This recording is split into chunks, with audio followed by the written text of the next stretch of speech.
Every night at exactly 3:33 a.m., she comes closer. First, she stands 6 feet away, then 5, then close enough to breathe on you. And on the 7th night, she doesn't just watch, she collects.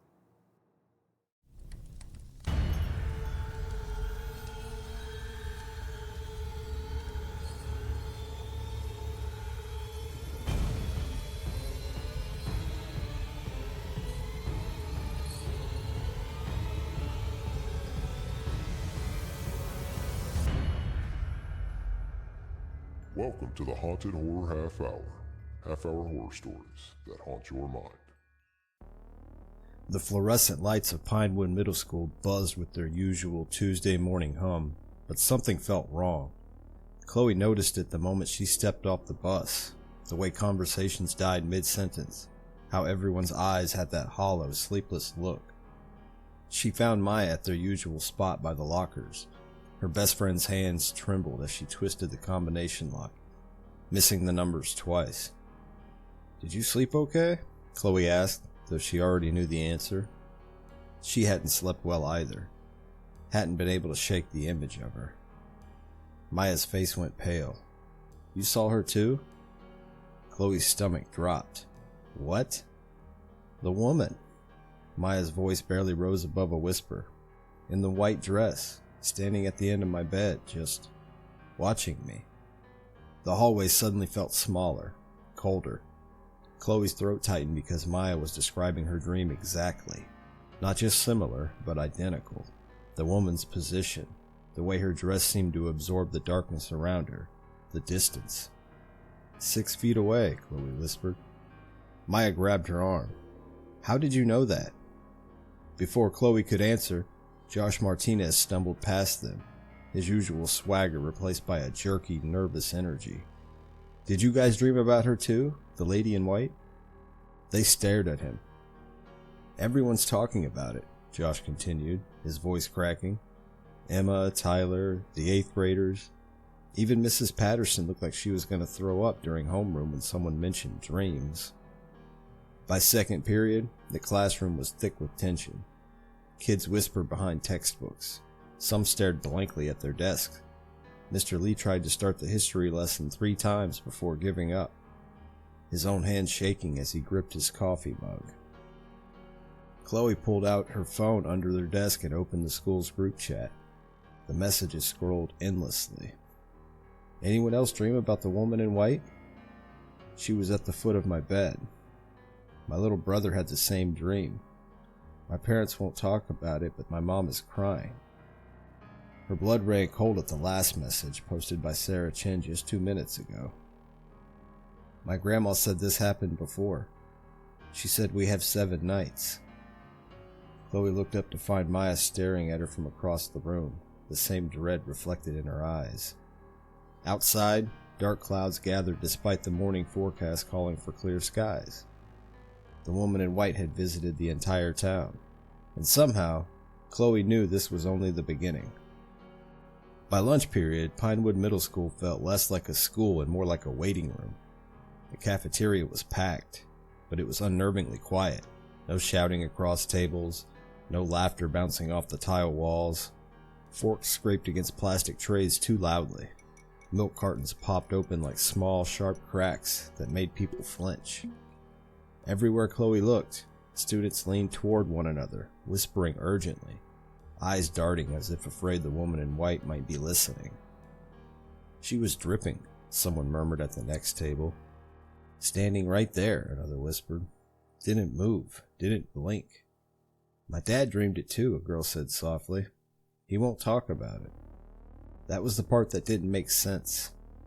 Chloe sat with Maya, barely touching her food. "Have you noticed?" Maya whispered. "The teachers."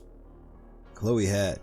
Mrs. Larkin stood by the lunch monitor's table, her arms wrapped tightly around herself, staring straight ahead.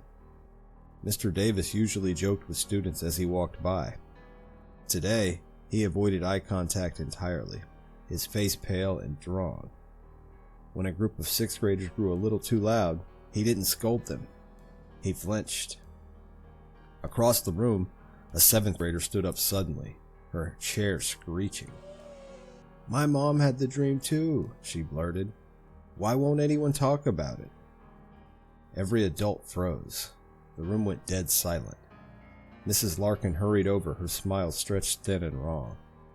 "Sit down, Hannah," she said quickly. "That's enough." "But she was crying this morning," Hannah insisted, her voice shaking. "She locked herself in the bathroom and—" "That's enough," Miss Larkin snapped, gripping Hannah's shoulder too tightly. Her voice dropped to a hiss. "We don't talk about it." Hannah sat, eyes wide. Mrs. Larkin straightened, forcing a smile at the room. "Finish your lunches." The chatter didn't return. Chloe's stomach twisted. Adults weren't confused like the kids. They were scared, and they knew why. After lunch, Chloe and Maya walked home together. Pinewood streets looked the same, but everything felt off, like a set built to look like a town. Curtains were drawn tight despite the midday sun. Hardware store shelves stood half empty. Mr. Holloway from the gas station loaded cases of bottled water into his truck with frantic efficiency, his hand shaking so badly he dropped one. "Hey, Mr. Holloway," Maya called. "Did you—" He spun around. His face went gray. "Go home," he said sharply. "Both of you. And if you dream tonight—" He stopped himself, swallowed hard. "Just go home." At Chloe's house, her mom was scrubbing the kitchen counter even though it was already spotless. Over and over. The smell of bleach burned Chloe's nose. "Mom?" Chloe asked carefully. "Did you have a bad dream?" Her mother's hands froze. Slowly she looked up.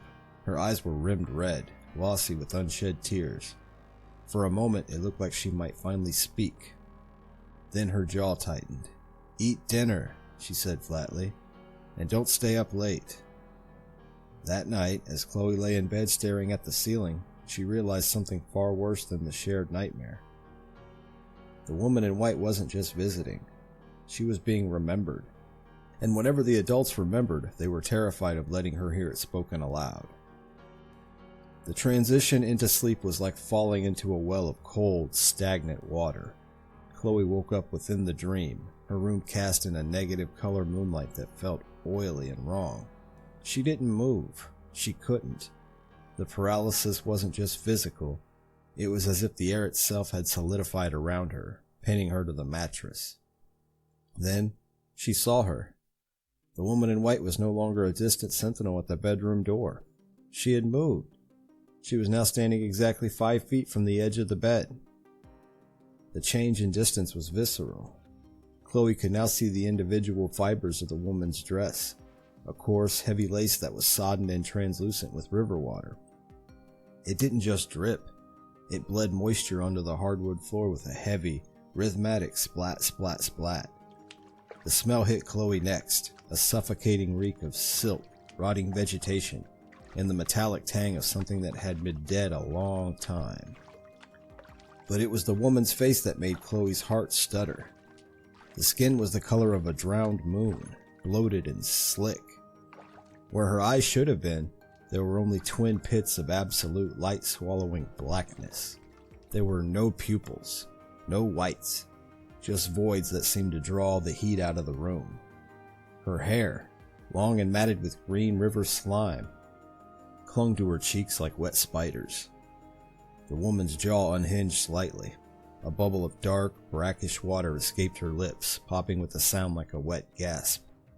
She wasn't breathing, but she was vibrating, a low, subharmonic hum that made Chloe's teeth ache. 5. The woman didn't say the word, but the number echoed in Chloe's mind, spoken in a voice that sounded like stones grinding together at the bottom of a river. Chloe's eyes darted to the floor. The pool of water beneath the woman's feet was expanding, reaching toward the bed like dark, searching fingers. Just as the first tendril of cold water touched the bed frame, the woman's head snapped to the side at an impossible 90-degree angle. The black pits of her eyes locked onto Chloe's. Chloe tried to scream, but her mouth was filled with the sudden, phantom taste of mud. The room began to spin, the walls stretching and warping as if seen through deep water. She jolted awake in the dark, her chest heaving. The room was silent. The sun hadn't risen. She reached down, her hand trembling, and touched the floor beside her bed. The wood was bone dry. But as she pulled her hand back, she noticed a faint, damp stain on her bedsheet, right where the dream water had touched. She leaned over to look at the floor again, and her heart stopped. There, 5 feet from the bed, was a single perfect circle of dampness, and resting in the center was a small, sodden sprig of lavender, crushed and smelling of the grave. Chloe didn't go to school the next day. Neither did half of Pinewood. By Wednesday afternoon, the town had transformed into something unrecognizable. Chloe stood at her bedroom window, watching Mr. Peterson across the street hammer plywood over his living room windows in broad daylight. His teenage son held the boards while his wife carried out armload after armload of canned goods from their garage, stacking them by the front door like they were preparing for a hurricane that would never arrive. But the sky was clear, unnaturally clear. "Chloe, get away from the window." Her mother's voice was sharp, frayed. Chloe turned to find her standing in the doorway, arms full of blankets despite the late October warmth. Dark circles hung beneath her eyes like bruises. "Why is everyone—" "Just stay inside," her mother's voice cracked. "Please." By evening, Chloe's father came home with the truck bed loaded with supplies, water, batteries, duct tape, things that made no sense. He didn't meet Chloe's eyes as he unloaded, his movements jerky and compulsive. When she tried to help, he nearly dropped a case of water. "Dad, what's happening?" He stared at the case in his hands, knuckles white. "Go to your room, Chloe." She didn't. Instead, she texted Maya, "Look outside." The response came immediately. "The Hendersons are leaving. Packed everything." Chloe ran to the window. 3 houses down, the Henderson family was cramming suitcases into their SUV with desperate speed. Mrs. Henderson was crying, practically throwing bags into the trunk while Mr. Henderson buckled their twin boys into car seats. Within minutes, they peeled out of the driveway, tires squealing. Chloe's phone buzzed again. "My dad says the roads won't let them go." "What does that mean?" 3 dots appeared, then disappeared. Then, "I don't know, but he's scared." At 11 p.m., Chloe heard the Hendersons' SUV return. The engine sounded wrong, sputtering, dying. She crept to the window and watched Mr. Henderson stumble out, his face ghostly pale in the streetlight. His hands shook so violently he could barely open the back door to get to his children. Mrs. Henderson sat in the passenger seat, staring straight ahead, unmoving. Her lips moved silently, repeating something over and over. The next morning, their house was dark. No one came outside. By Thursday, Pinewood's grocery store had run out of candles. The hardware store's entire stock of locks, deadbolts, chains, padlocks, was gone. Families stopped answering their doors. The streets emptied as sunset approached, everyone retreating into their homes like animals sensing a predator. Chloe found her mother in the hallway at 2 a.m., sitting with her back against Chloe's bedroom door, a kitchen knife in her lap. "Mom?" Her mother looked up, tears streaming down her face. "I won't let her take you," she whispered. "I won't." "Take me? Mom, what? Just stay in your room tonight. Lock the door. Don't open it for anyone." Her mother's voice dropped to barely audible. "Not even me." Outside, Chloe could hear it. The sound of hammering, boards being nailed, families fortifying their homes against something that came from inside their own minds. Tonight would be the 4th night, and the woman in white was getting closer. Pinewood Public Library hadn't changed in decades. Its brick exterior sagged slightly in the middle, like a tired spine, and the windows were filmed with a permanent layer of dust that dulled the afternoon light. Chloe and Maya slipped inside just before closing, the bell over the door chiming too loudly in the hush. The air smelled of mildew and yellowed paper. Everyone avoids this place now, Maya whispered, pulling her hoodie tighter around herself. My mom used to come here every week. She won't even drive past it anymore. That alone told Chloe they were in the right place. The main floor was empty. No librarian, no patrons, just rows of shelves standing in rigid silence, their shadows stretching long and crooked across the carpet. A flickering fluorescent light buzzed overhead, stuttering every few seconds like it might give up entirely. They headed for the local history section in the back, where the town kept what it didn't want people looking at too closely. Maya ran her fingers along the spines. Newspapers, census logs, zoning permits. She frowned. There should be more. Chloe noticed it then. A metal filing cabinet shoved behind a rolling bookshelf, half hidden like it had been deliberately forgotten. A strip of red tape sealed the drawers shut. Faded ink stamped across it read, "Restricted. Do not access." Her pulse spiked. They peeled the tape away. It came off too easily, like it had been waiting. Inside were manila folders, swollen with age. Chloe pulled one free. The label made her breath hitch. Eleanor Voss, 1974. The folder was thick with newspaper clippings. Headlines screamed accusations in blocky black type. Local woman accused in child disappearances. Community demands justice. Nobody found. Town takes action. There were no missing kids listed, Maya whispered, flipping pages faster. No names, no evidence. Chloe found a grainy photograph paper-clipped to the back. A woman stood in town square, hands bound, dress already soaked up to the knees. Her face was pale but defiant. Dark hair clung to her cheeks. She looks like her, Maya said, the woman in white. Another document slid out, a handwritten transcript, water-stained and brittle. Witness statement, Eleanor Voss, October 17th, 1974. Chloe read aloud, her voice shaking. I didn't hurt them. You know that. You just needed someone to blame. I will return in your dreams, closer each night, until the 7. A cold pressure settled in Chloe's chest. That's not a threat, Maya whispered. That's a promise. At the bottom of the folder was a map of Pinewood. Red ink marked houses, dozens of them. Names were written beside each mark. Chloe recognized too many. Teachers, parents, town officials, her neighbors. They all signed something, Chloe said, realizing it all at once. A statement, a vote. They agreed to do it. The lights flickered violently.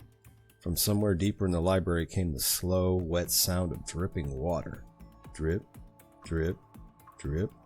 The temperature dropped, breath fogging in front of them. Chloe turned slowly. At the far end of the aisle, standing perfectly still between two shelves, was a shape, pale fabric barely visible in the darkness. Too far away to count the distance.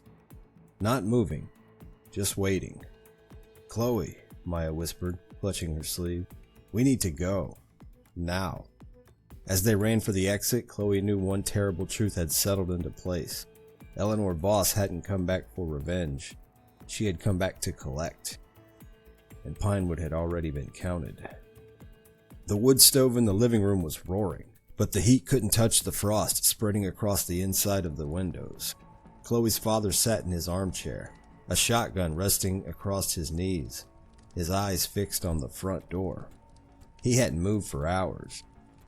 Dad, we went to the library, Chloe said, her voice small but steady. The shotgun slid an inch as her father's hands jerked. He didn't look at her, but his jaw worked silently, a muscle jumping in his cheek. We saw the file, Eleanor Voss, she continued. Maya's dad's name was on the witness list. So was yours. A heavy, wet silence filled the room. Then, a sob broke from his chest. A jagged, ugly sound that didn't belong to the man she knew. He slowly turned his head. His eyes were bloodshot, the pupils pinpricks of pure terror.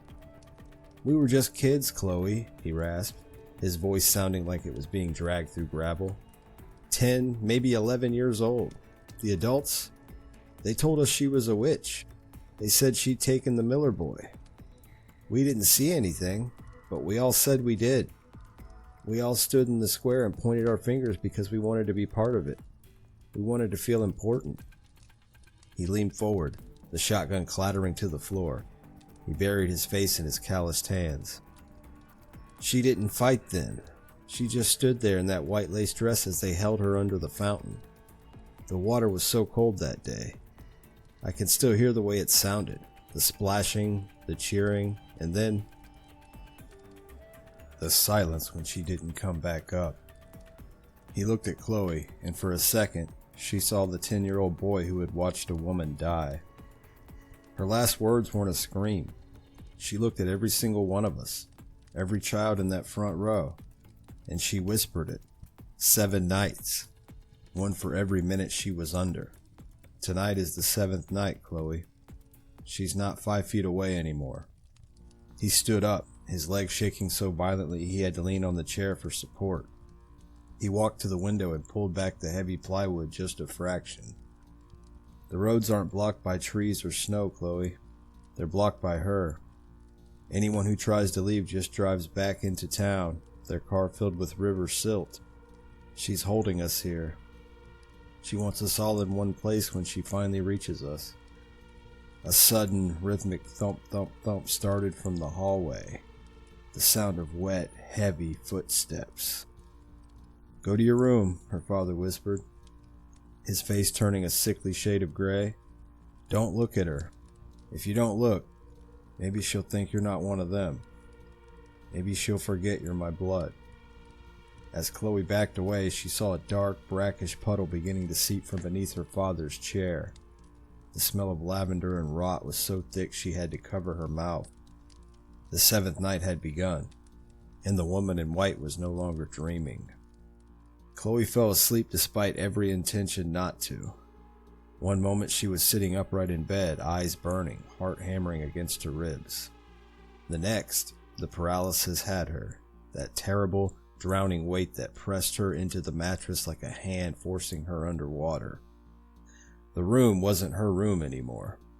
The walls sweated condensation, glistening and dark. The ceiling sagged with moisture, bulging downward as if a great weight of water pressed from above. And the smell, God, the smell.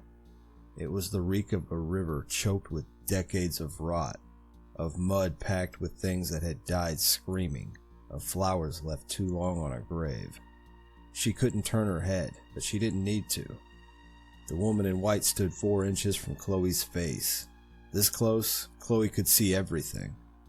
The dress wasn't fabric anymore. It was decomposing lace, threadbare and translucent, clinging to flesh that had gone soft and bloated. Beneath the sodden material, Eleanor's skin rippled with the movement of things living inside her, burrowing, feeding. Her mouth hung open in a permanent silent scream, and from it poured a steady stream of black water, thick with sediment. It splashed onto Chloe's pillow, soaking through, ice cold against her cheek. But it was Eleanor's eyes, those twin voids of absolute nothing, that held Chloe captive. They weren't just empty, they were hungry. Cavernous pits that seemed to extend backward forever, into some terrible place where drowned things waited. Eleanor's head tilted, slow and deliberate, like a curious insect examining prey. Water sluiced from her hair, pattering onto Chloe's blanket.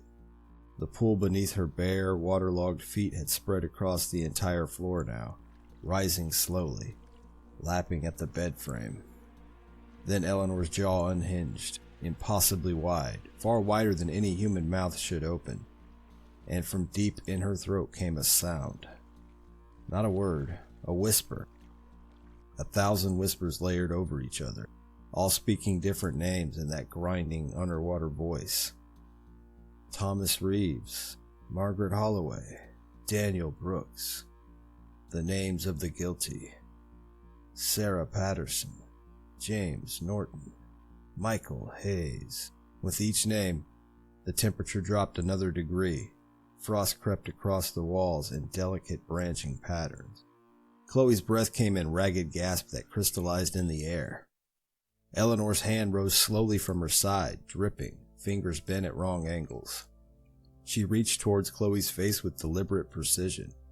4 inches became 3, then 2. The fingertips touched Chloe's forehead. The cold was annihilating. It burned like fire, like frostbite setting in instantly. Chloe's vision went dark at the edges, narrowing to a tunnel. In that darkness, she saw flashes, the town square, the fountain, children's faces twisted in savage glee, water churning red. Eleanor leaned closer, her ruined lips almost brushing Chloe's ear. One final whisper, just for her. Robert Hayes, her father's name. Tomorrow, he drowns. Chloe woke screaming, her hands clawing at her face where Eleanor had touched her. The skin was numb, dead feeling. When she looked in the mirror, a perfect handprint was burned into her forehead, 5 pale fingers branded into her flesh, cold to the touch. Outside her window, every house on the street had lights blazing. No one in Pinewood was sleeping anymore. The church bell rang at dusk, though no one remembered pulling the rope. Its hollow clang rolled through Pinewood like a funeral announcement, low and endless. By instinct, or fear, the town obeyed. Families emerged from their houses carrying blankets, thermoses, flashlights, coffee makers plugged into extension cords that snaked across lawns. Cars lined the street outside St. Agnes Church, headlights left on as if light itself might keep something back. Chloe arrived with her parents and Maya just as the sky bruised into deep purple. The church doors stood wide open. Inside, every pew was filled. Adults sat rigidly upright, eyes rimmed red, jaws clenched so tightly their teeth creaked. Children were clustered together near the altar, wrapped in coats, some already half asleep despite the terror. Candles lined the walls, their flames trembling in a draft that smelled faintly of damp stone and river water. "No one sleeps," Pastor Wilkes said, pacing at the front. His voice shook despite the microphone. "If we stay awake, she can't reach us. Dreams are the door. We keep it shut." Chloe didn't believe him, but neither did anyone else. And still, they stayed. Time stretched thin and warped. Minutes dragged like hours. Coffee sloshed into hymnals. Someone started whispering prayers under their breath, the words blurring into a frantic hum. Every so often, someone jolted upright, gasping, convinced they'd drifted off. Then the first person fell. Mrs. Larkin, the lunch monitor, slumped sideways in her pew. Her husband shook her shoulder, whispering her name urgently. Her head lolled back, mouth open, eyes rolling beneath closed lids. A dark stain spread beneath her shoes. "Wake up," he begged. "Please wake up." She didn't. The church grew louder. People stood, pacing the aisles, slapping their own faces, pouring cold water over wrists and necks. A man began sobbing uncontrollably, rocking back and forth, muttering Eleanor's name like a confession. The lights flickered. Chloe's breath caught as she noticed it, the condensation forming along the stone walls, beads of water trickling down like sweat. The temperature dropped, breath turning white in the air. Then the whispers began. Not voices exactly, more like the memory of voices brushing against the edges of hearing. Names drifted through the church, spoken with wet intimacy. Maya grabbed Chloe's hand. "She's here," she whispered. At the front pew, a man screamed and collapsed forward, his forehead striking the wood with a sickening crack. Others followed, one by one, then in clusters, bodies slumping, heads dropping, eyes fluttering shut despite every effort. Midnight crept closer. The church clock ticked loudly now, each second a reminder of what waited at 3:33. Chloe's father sat hunched beside her, knuckles white, eyes unfocused. She saw his head dip, just slightly. "Dad," she whispered sharply. He blinked, forcing himself upright. But the effort looked monumental, like dragging himself out of deep water. All around them, Sleep was winning. Candles sputtered, their flames shrinking low and blue. The whispers grew clearer, overlapping, surrounding them. Outside, rain began to fall. Slow, heavy drops against the stained glass windows. Chloe realized, with a sick certainty, that the vigil wasn't proof of resistance. It was a gathering, and Eleanor Voss was counting the seconds until the last eyes finally closed. The church had become a cemetery of the living. The air was so thick with moisture that the pages of the hymnals had gone limp, weeping ink like black tears. Chloe's own body felt like it was being filled with lead, her eyelids heavier than the stone walls of St. Agnes. Beside her, Maya's head had already dropped, her breathing deep and rhythmic, the breathing of someone who had already crossed over. Chloe looked at the clock above the altar. 3:31 a.m. She tried to scream, to shake her father, but her hand felt like it was moving through deep, viscous oil. Her father was gone. His eyes were open, but they were fixed, the pupils blown wide and reflecting the guttering blue flames of the candles. A thin, dark liquid began to leak from his ears. Then, the world tilted. The church floor didn't just feel wet, it vanished. Chloe plunged into the seventh dream. She wasn't in the church anymore. She was back in her bedroom, but the room was submerged. She was lying on her bed, staring up through 6 feet of brackish, lightless water. Floating above her, hair fanned out like a drowned shroud, was Eleanor Voss. The woman was no longer standing at a distance. She was descending. The transition was silent, a slow-motion collision of the living and the dead. Eleanor's waterlogged weight settled onto the bed, pinning Chloe down. The smell of the river was no longer a scent. It was a physical presence, filling Chloe's nose, her mouth, her lungs. Eleanor leaned down. Her skin was translucent, showing the dark, pulsing veins beneath, and her black pit eyes were so close they were all Chloe could see. Then, the cold touch. Eleanor's fingers, long, gray, and wrinkled from decades of immersion, wrapped around Chloe's shoulder. It wasn't just a touch, it was an anchor. The cold was a violent, piercing agony that seemed to stop Chloe's heart mid-beat. Eleanor's ruined lips moved, pressing against Chloe's earlobe. The grinding underwater voice didn't whisper a name this time. It whispered a debt. "The minutes are up, little blood. The fountain is full." Chloe felt the bed beneath her dissolve into silt. She began to sink into the mattress, into the floor, into the very foundation of the town. Above her, she saw the faces of the other children of Pinewood, all sinking with her, their eyes wide as they watched their parents, the ones who had stood in the square in 1974, begin to rise. The adults weren't sinking. They were being pulled upward by invisible silken threads of lace, their bodies jerking like puppets toward the dark surface of the dream river. Chloe tried to reach for her father, but as she touched his hand, his skin sloughed off like wet paper. He was being claimed. She felt a final freezing kiss on her forehead, and then the water took everything. Chloe woke to silence. Not the comfortable quiet of early morning, but the absolute suffocating silence of a town holding its breath. Her bedroom was exactly as it should be. Dry floor, clean walls, morning light filtering through the curtains. The handprint on her forehead was gone. She sat up slowly, every muscle aching as if she'd been drowning. "Mom?" she called. "Dad?" Nothing. She found her parents' bedroom first. The bed was empty, sheets thrown back as if they'd risen in a hurry. But the pillows were soaked through, water pooling in the indentations where their heads had been. The smell of river silt hung thick in the air. On her father's pillow lay a single sprig of crushed lavender. Chloe's hands shook as she pulled out her phone. 37 missed calls from Maya. She called back. "Chloe?" Maya's voice was ragged with tears. "My parents are gone. They're just gone. There are wet footprints leading from their bed to the front door, but the door's still locked from the inside."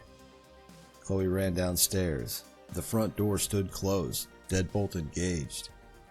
But trailing across the hardwood from the stairs to the threshold were two sets of wet footprints. Her mother's small prints, her father's larger ones, stopping abruptly at the wood as if they'd simply walked through it. She threw open the door and stepped outside. Pinewood was awake. Children stood on lawns in pajamas, staring at houses that had gone dark and empty overnight. No parents emerged for work. No cars started. The Henderson twins sat on their footsteps, crying, calling for a mother who would never answer. Chloe walked to the town square, her feet carrying her even though she didn't want to go. The fountain stood in the center, exactly as it always had. But the water that bubbled from its spout ran dark and thick, staining the basin black. And floating in the water, too many to count, were scraps of white lace, slowly dissolving into nothing.